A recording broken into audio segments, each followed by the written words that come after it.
The Panama Canal has been a vital trade route for decades, but trouble is brewing. Rising fees, shipping delays, and political tensions have put it in the spotlight, so much so that even Elon Musk is weighing in. On part of the United States of America to be a full partner, an equal partner, in answering any requests that come from Panama to make the operation of the canal even greater. Once under U.S. control, its 1999 handover to Panama sparked debate, and now Trump is making bold threats. Panama's promise to us has been broken. The American ships are being severely overcharged. China is operating the Panama Canal, and we didn't give it to China. We gave it to Panama, and we're taking it back. What's really going on? Let's find out.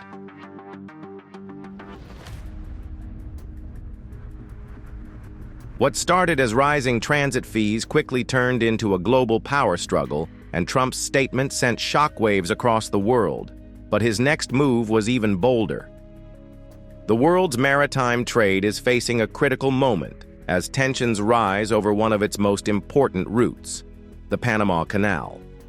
This incredible feat of engineering, which connects the Atlantic and Pacific Oceans, has become the center of an international diplomatic crisis following Donald Trump's controversial statements about reclaiming U.S. control. On December 22nd, speaking at America Fest in Arizona, Trump shocked the world with his bold declaration. Has anyone ever heard of the Panama Canal? Because we're being ripped off at the Panama Canal like we're being ripped off everywhere else. The U.S. president didn't stop there. In a dramatic social media move, Trump shared an image on Truth Social showing an American flag proudly waving over the canal's waters, with the caption, "Welcome to the United States Canal." This digital announcement marked a significant departure from long-standing international agreements. Trump's tough position is driven by growing worries about rising transit fees as shipping companies face unprecedented toll increases. Also, vessels are experiencing significant delays crossing the canal, and there are increasing concerns about Beijing's economic presence in the region. Questions have arisen regarding the canal's role in U.S. national security. The President of the U.S. called the 1999 handover, carried out during President Jimmy Carter's administration, a terrible mistake that needs to be fixed. His refusal to rule out military or economic action to regain control has heightened diplomatic tensions throughout the Americas. This crisis comes at a time when the canal is already facing genuine operational difficulties. The waterway, which handles around 40% of U.S. container traffic, is struggling with severe drought conditions and limitations in its infrastructure. As a result, the Panama Canal Authority has been forced to significantly reduce the number of vessels passing through each day. The international shipping community is anxiously watching as this diplomatic crisis unfolds. With global supply chains already under pressure, the possibility of political instability affecting this vital maritime route raises serious concerns about future trade flows and economic consequences. As ships continue their daily journey through this engineering wonder, everyone is holding their breath.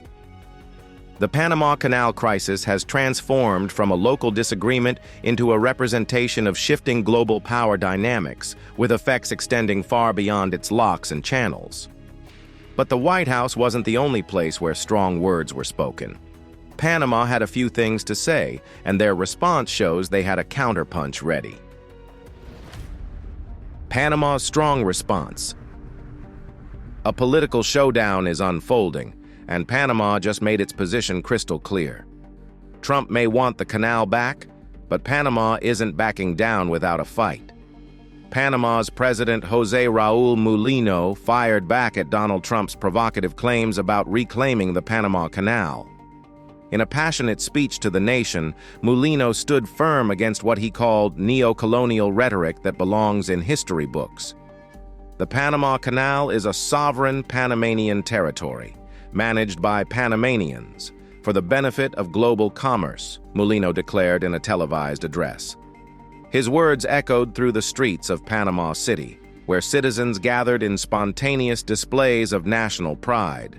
Mulino directly challenged Trump's allegations about Chinese influence, releasing detailed statistics showing a balanced distribution of canal usage among various countries. The data revealed that while Chinese vessels do utilize the canal, they account for only 16% of total traffic, far from the dominant presence Trump suggested.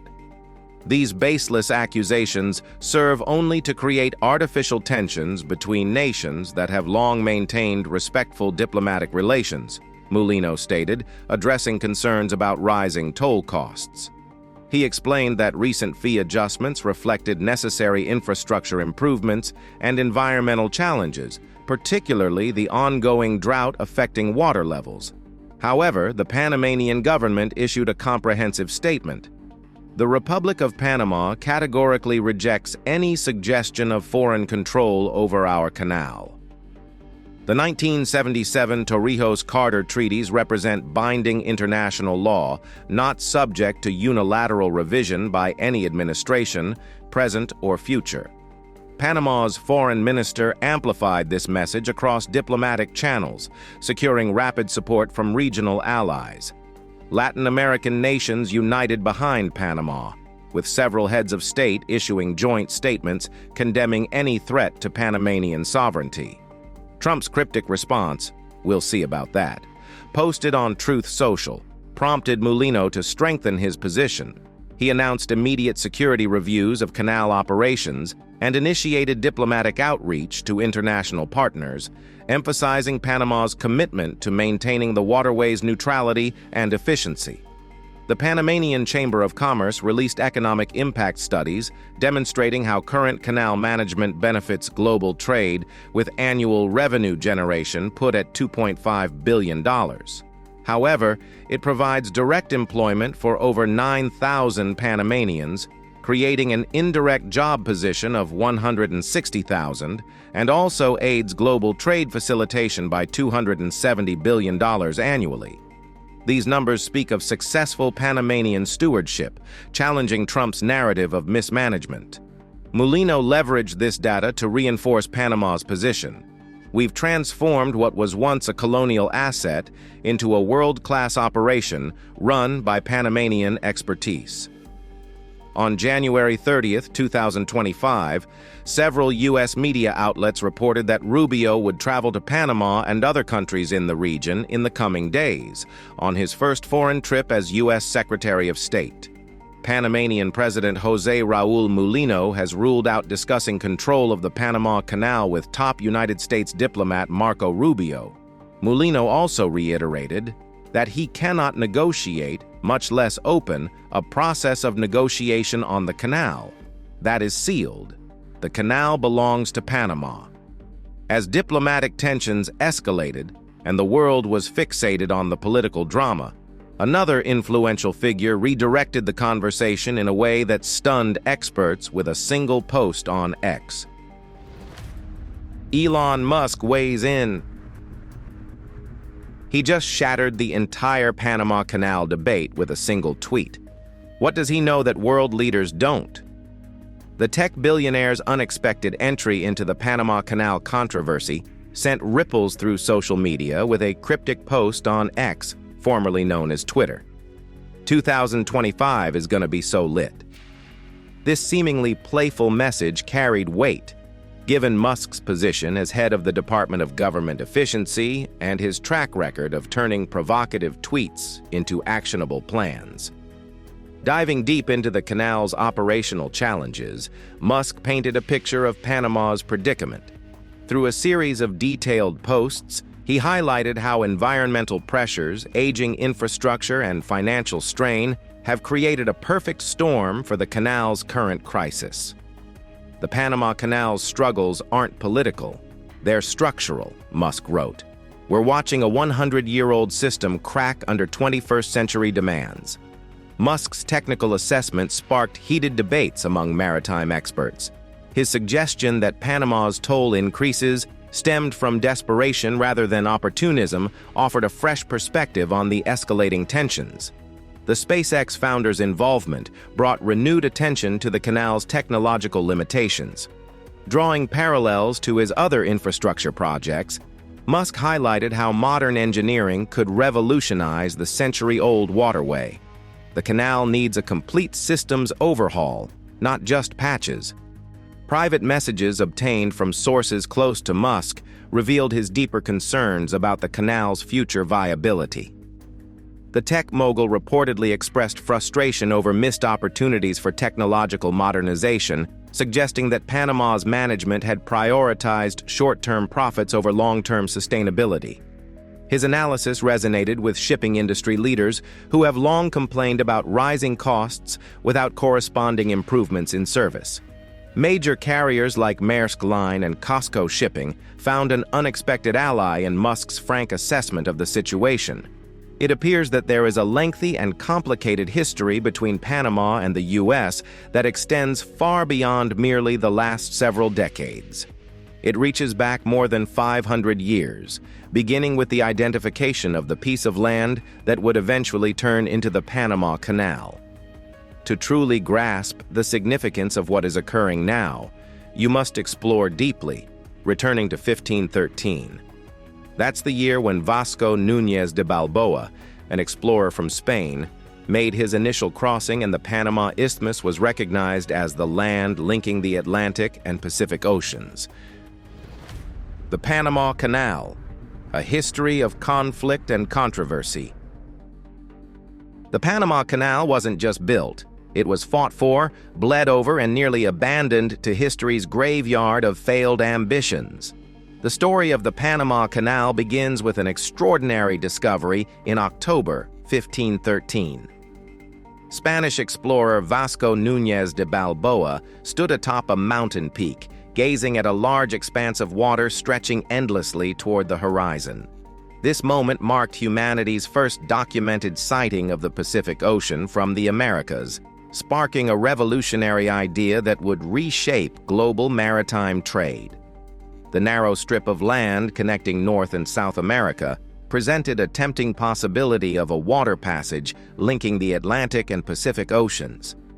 This vision captivated explorers and merchants alike, promising a safer alternative to the risky journey around South America's Cape Horn. The path around Cape Horn struck fear into the hearts of even the most seasoned sailors. Ships battled monstrous waves, navigated through dangerous ice fields, and faced unpredictable storms.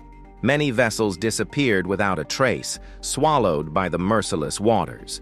Those fortunate enough to return carried haunting tales of their ordeals. A French company, fresh from their triumph with the Suez Canal in Egypt, attempted the first serious construction effort in 1881. Led by Ferdinand de Lesseps, the team approached the Panama project with unwavering confidence. Their optimism proved devastatingly misplaced. The harsh realities of Panama's environment quickly crushed their dreams as malaria and yellow fever claimed thousands of lives and the dense jungle and steep mountains defied their equipment. Also, constant rainfall triggered devastating landslides and costs spiraled out of control as challenges mounted. De Lesseps's team struggled against these formidable obstacles for 8 years. Their efforts resulted in the death of 20,000 workers, the bankruptcy of the French Canal Company, widespread financial scandal, abandoned equipment worth millions, and partially completed excavations. The French failure cast a long shadow over the canal project. Yet beneath the surface of this catastrophe lay valuable lessons about tropical diseases, engineering challenges, and the true scope of such an ambitious undertaking. The United States would later acquire these hard-won insights, along with the French equipment and excavation work, for a fraction of their original cost. This transfer marked the beginning of a new chapter in the canal's history, as American engineers prepared to tackle what had proven impossible for their predecessors. This means the dream of the Panama Canal wasn't dead yet, because America was about to rewrite history with a daring new approach. American leadership in canal construction. The U.S. didn't just inherit the canal project. They reimagined it, redesigned it, and imposed their will on an entire region to make it happen. John Stevens, a renowned American civil engineer, stepped forward to lead this monumental task. His appointment signaled a fresh approach to the canal's construction, one that would learn from past mistakes while introducing innovative solutions to age-old problems. The Americans faced the same daunting challenges that had defeated the French: disease-carrying mosquitoes, treacherous terrain, and unpredictable weather. Their success or failure would hinge on their ability to overcome these obstacles through superior planning, modern technology, and sheer determination. The start of the 20th century was a crucial time in the history of the Panama Canal. Then U.S. President Theodore Roosevelt saw a great opportunity, a waterway connecting two oceans that would solidify America's position as a global superpower. His ambitious plan needed careful diplomatic moves and strategic partnerships. Panama's fight for independence from Colombia created an opening for U.S. intervention. Roosevelt's administration orchestrated a delicate political strategy, providing crucial support to Panamanian revolutionaries while simultaneously negotiating for control of the future canal zone. This calculated move led to the signing of the Haibunau-Varilla Treaty in 1903. The agreement granted the United States a 10-mile-wide strip of land across the isthmus, the canal zone. The Panama Canal cost Americans around $375 million, including the $10 million paid to Panama and the $40 million paid to the French company. It was the single most expensive construction project in United States history to that time. Fortifications cost extra, about $12 million. The treaty's terms sparked controversy. Felipe Buno Varilla, Panama's negotiator, signed the agreement without proper Panamanian government authorization. This questionable legitimacy would later fuel decades of anti-American sentiment and calls for sovereignty. Construction began in 1904 under U.S. leadership. John Stevens, appointed chief engineer, changed the project's approach. His innovative lock-based design abandoned the French sea-level canal concept, working with Panama's natural terrain instead of fighting against it. The French approach, led by Ferdinand de Lesseps, was based on an enormous excavation effort.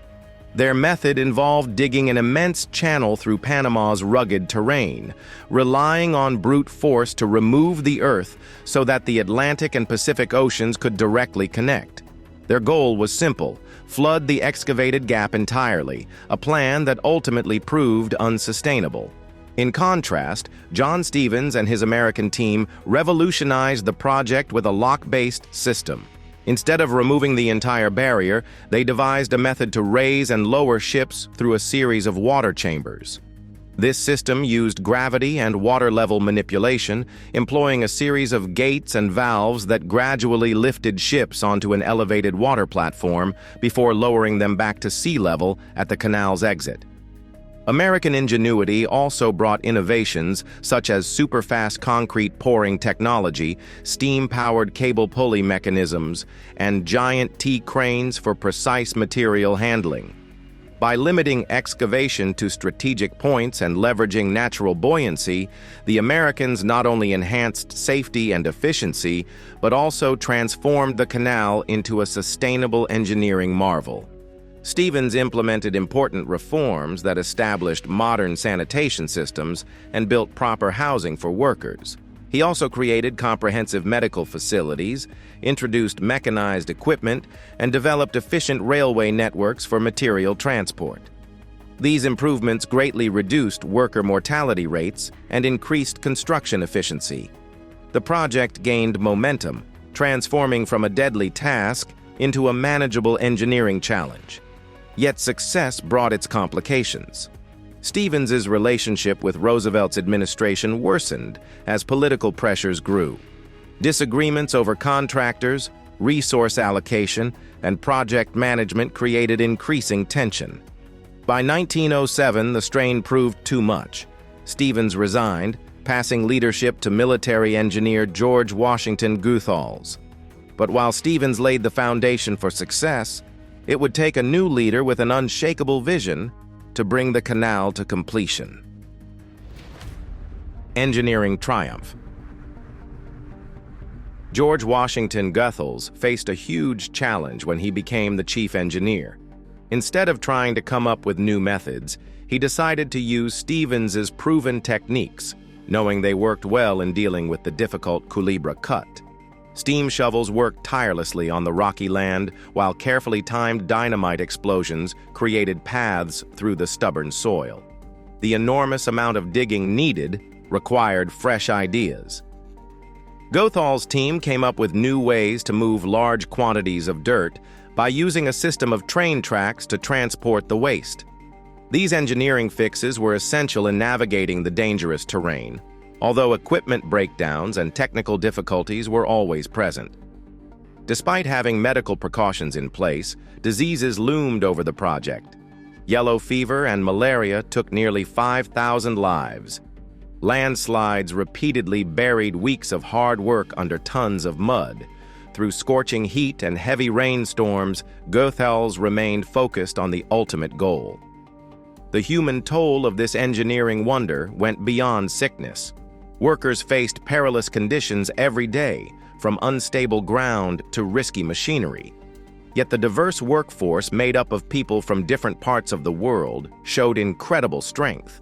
Caribbean laborers brought valuable experience as they worked side by side with Americans, Europeans, and local Panamanians in an unprecedented display of international teamwork. August 15, 1914 was a significant day in maritime history. The SS Ancon's first journey through the finished canal turned a 2-month trip into an 8-hour journey. This engineering achievement drastically reduced shipping times between the Atlantic and Pacific Oceans, transforming global trade and military logistics. The U.S. military quickly understood how important the canal was strategically. When World War I broke out in Europe, the waterway became a critical route for transporting supplies and soldiers. The Canal Zone, completely controlled by the U.S., became a vital military resource that allowed for quick movement between oceans and strengthened America's influence worldwide. The success of the canal led to ongoing improvements to accommodate larger ships. U.S. engineers implemented innovative solutions to handle increasing traffic and bigger vessels, although some ships like the massive Seawise Giant were too big for the canal, measuring 458 meters in length. These limitations sparked discussions about expansion and modernization. The canal was a beacon of American ingenuity, but for Panama, it was also a constant reminder of lost sovereignty, a conflict that would soon come to a head.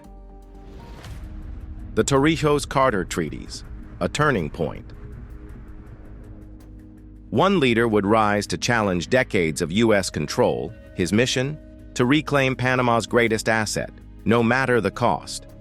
Panama's relationship with the canal changed during this time when the U.S. was in control. While Panama benefited from compensation agreements, tensions simmered beneath the surface. The Hay-Bunau-Varilla Treaty gave the U.S. permanent control over the canal zone, creating a complicated dynamic between sovereignty and strategic interests. As we approached the 1960s, changes began to stir in Panama. Omar Torrijos' rise to power marked the start of a new chapter in the canal's story, challenging decades of established U.S. authority and setting up dramatic transformations in the years ahead.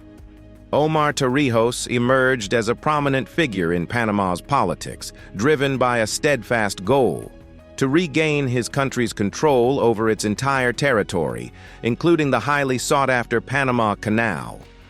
As a charismatic leader with strong patriotic beliefs, Torrijos understood the canal's significance as both an economic lifeline and a stark reminder of American dominance.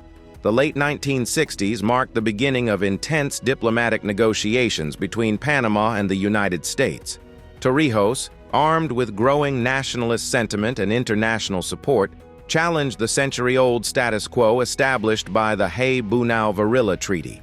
His message resonated across Latin America, where many viewed the U.S. presence in Panama as a lingering vestige of colonialism. Behind closed doors, the negotiations proved complex and emotionally charged. U.S. President Jimmy Carter faced significant domestic opposition to any potential transfer of canal control. Conservative politicians branded the mere consideration of relinquishing U.S. authority as a threat to national security. Yet Carter, guided by his human rights-focused foreign policy, recognized the moral imperative of addressing Panama's sovereignty claims. Torrijos had set the stage for a seismic power shift, but could he convince both nations to accept a deal that would reshape history? A historic agreement, signing of the Torrijos-Carter treaties. One of the most controversial treaties in U.S. history was about to be signed, but not everyone was ready to let go of the Panama Canal. The breakthrough came in 1977 with the signing of the Torrijos-Carter treaties. These historic agreements established a framework for the gradual transfer of canal operations to Panamanian control, joint defense responsibilities during the transition period, recognition of Panama's territorial sovereignty, guaranteed canal neutrality, and U.S. right of intervention to maintain canal operations. The treaties sparked immediate controversy in both nations. In Panama, some criticized Torrijos for not demanding immediate control, while others praised his pragmatic approach. The U.S. Senate ratification process became a battleground, with passionate debates about American strategic interests and Cold War security concerns. The implementation phase brought its challenges. Panama established the Panama Canal Authority, ACP, to prepare for eventual control. This period saw intensive training programs, infrastructure upgrades, and the development of local expertise in canal operations. The U.S. military presence gradually decreased as Panamanian capabilities expanded. December 31, 1999, marked the culmination of this transformative process. As the Panamanian flag rose over the Canal Administration building, the world witnessed a peaceful transfer of power that many had once thought impossible. The moment carried profound significance for Panama's national identity and economic future. The transition's success challenged long-held assumptions about developing nations' capacity to manage complex infrastructure. Under Panamanian control, the canal maintained its efficiency while generating substantial revenue for national development. The ACP implemented modernization projects and environmental initiatives that enhanced the waterway's global competitiveness. However, Panama's newfound independence came with difficult decisions, and one of them would ignite a firestorm of controversy. The current controversy. The decision by the Panama Canal Authority to take control brought about a significant change in how things were run. The newly empowered organization quickly got to work making major changes, starting with a complete overhaul of toll fees that sent shockwaves through the shipping industry. Big American shipping companies such as Maersk Line and Costco Shipping faced unprecedented cost increases as toll rates nearly doubled. Panama's justification for the toll increases centered on critical infrastructure needs. The authority pointed to aging systems, growing maintenance requirements, and the pressing need for modernization to accommodate larger vessels. However, shipping companies viewed these explanations with skepticism, especially as the increases showed no signs of slowing down. The situation reached a boiling point in 2016 when the authority announced another major price adjustment. U.S. shipping companies organized private negotiations with Panamanian officials, seeking compromise on the mounting costs. Unfortunately, these talks yielded little relief, as Panama stood firm on its pricing strategy. Panama Canal Authority Statement of 2016 reads that the canal's infrastructure requires continuous investment to maintain its position as a vital trade artery. These toll adjustments reflect the real costs of operation and modernization. The completion of the canal's expansion project in June 2016 brought new capabilities but also new expenses. The upgraded system could now handle larger vessels through its new locks, yet the promised economic benefits came with a steep price tag for users. The contrast with historical pricing patterns raised eyebrows across the shipping industry. Under the U.S. administration, canal tolls had remained relatively stable for nearly 40 years. However, since Panama took control in 1999, there has been a regular increase in tolls, which has transformed the canal's economic model. A recent price increase in 2023 for vessels measuring under 65 feet required them to pay more than 10% additional, and it is anticipated to increase by nearly 30% in this 2025. This evolution in pricing has sparked intense debate about the balance between sovereignty and international commerce. U.S. shipping companies found themselves caught between respecting Panama's authority and protecting their bottom lines. The mounting tensions created fertile ground for political intervention, setting the stage for heightened diplomatic discussions between the two nations. Yet, as shipping companies grappled with rising tolls, a new wave of political tension began to ripple through the canal's corridors, one that would soon upend global diplomacy. Modern implications, current controversies, and reactions. The Panama Canal's latest chapter unfolds amid a storm of political tension and international discourse. At America Fest in Arizona, Donald Trump's provocative statements about reclaiming the canal sent shockwaves through diplomatic channels. His declaration of renaming it the United States Canal sparked an immediate backlash from global leaders and maritime experts alike. Panamanian President José Raúl Mulino's response highlighted the deep-rooted sovereignty issues at play. In a fiery address to his nation, he emphasized that the Panama Canal belongs to Panama and will remain Panamanian. Any suggestion otherwise represents a direct threat to the nation's sovereignty. The diplomatic fallout extended beyond Panama's borders.